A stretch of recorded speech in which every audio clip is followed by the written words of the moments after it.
ఈ గుంటూరు నాకు బాగా పరిచయమైనటువంటి స్థలం. ఈ గుంటూరులో ఏది ఎక్కడ ఉంటుందో మాకు తెలుసు. ఓవర్ బ్రిడ్జ్ ఎక్కడ ఉంటుందో, నాగశంకర్ ఎక్కడ ఉంటుందో, జిన్నా టవర్ ఎక్కడ ఉంటుందో అన్నీ తెలిసిన వ్యక్తిని. నేను ఇక్కడ చదువుకున్నాను. ఒక్క మాటలో చెప్పాలంటే ఈ ఊరు వచ్చి లారీలకి పెయింటింగ్ కూడా వేశాను నేను.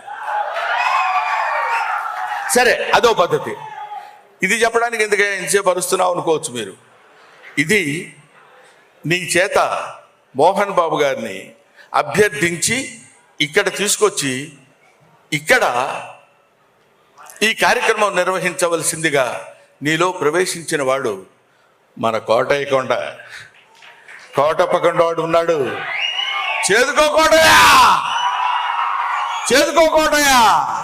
అది ఇందాక చెప్పినట్టు హరహర మహాదేవ శంభూ శంకర నమ పార్వతీపతే హరహర మహాదేవ. ఆ తండ్రి తలుచుకుని ఇన్ని రకాలైనటువంటి కారణాల వల్ల మనం ఒక అద్భుతమైన రీతిలో ఈ గుంటూరు ఒక అందమైనటువంటి కళలకి కానాచి గుంటూరు. ఈ ప్రదేశంలో ఈ కార్యక్రమం నిర్వహించాలని నిర్దేశించిన వాడు సకల సృష్టి స్థితి లయకారుడైనటువంటి పరమేశ్వరుడు, ఈశ్వరుడు. ఆ ఈశ్వరాజ్ఞ వల్ల ఇక్కడ జరిగింది. అందుకనే మనందరం ఇక్కడికి వచ్చి కూర్చుని ఆనందించగలుగుతున్నాం.